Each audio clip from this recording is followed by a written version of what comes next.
বিগত 16 বছর 17 বছর কিন্তু আমরা আপনাদের জন্য আমি আসতে পারি নাই, আমাকে আসতে দেওয়া হয়নি। কারণ আপনাদের থেকে আওয়ামী লীগ সরকার, পুলিশ তারা চাইছিল আমাকে আলাদা করে ফেলতে, বিচ্ছিন্ন করে ফেলতে, আপনারা যেন আমাকে ভুলে যান। যেমন ধরুন আজকে যে ছেলের বয়স 20 বছর 25 বছর, সে তো আমি যখন এমপি ছিলাম, নেতা ছিলাম, আপনাদের জন্য কাজ করেছি, তখন তো সে হয়তো 5 বছরের বাচ্চা বা 3 বছর 6 বছরের বাচ্চা। সে তো আমাকে চিনে না, বিএনপি কি কাজ করেছে সে তো জানে না।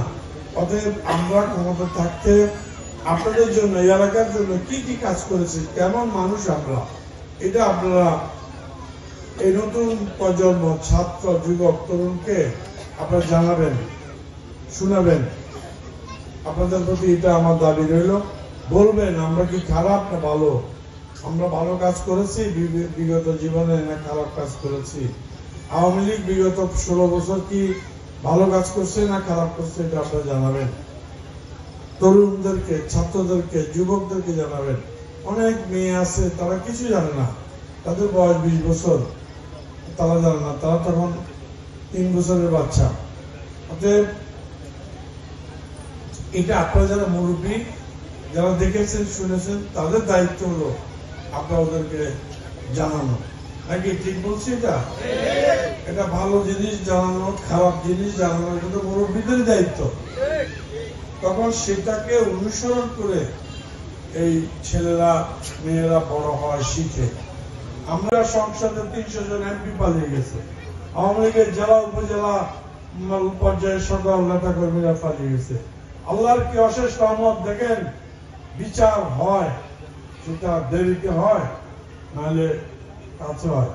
আজকে শেখ হাসিনার বিবাহ বার্ষিকী ছিল, আজকের দিনে বিবাহ বার্ষিকী। আজকে শেখ হাসিনার ফাঁসি হয়েছে, আজকে আপনারা কি জানেন? তাহলে এর চেয়ে বড় পাওয়ার কি? আমি মনে করি আজকে খালেদা জিয়া হয়তো হাসবে না। এই মুহূর্তে খালেদা জিয়া কি করছেন আমি এটা চিন্তা করতেছি। এটা শোনার পরে খালেদা জিয়া কি ভাবছেন? তিনি নিশ্চয়ই সুখী হবেন না, তিনি হাসবেন না, তিনি দুঃখ পাবেন।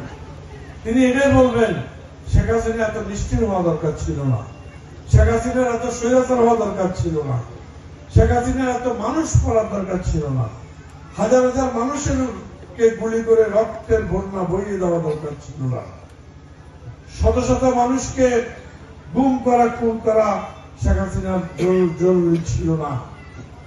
তাহলে আজকে শেখ হাসিনার ফাঁসি হতো না যদি তার না করত। অতএব শেখ হাসিনা ছিল একজন স্বৈরাচার, ফ্যাসিস্ট।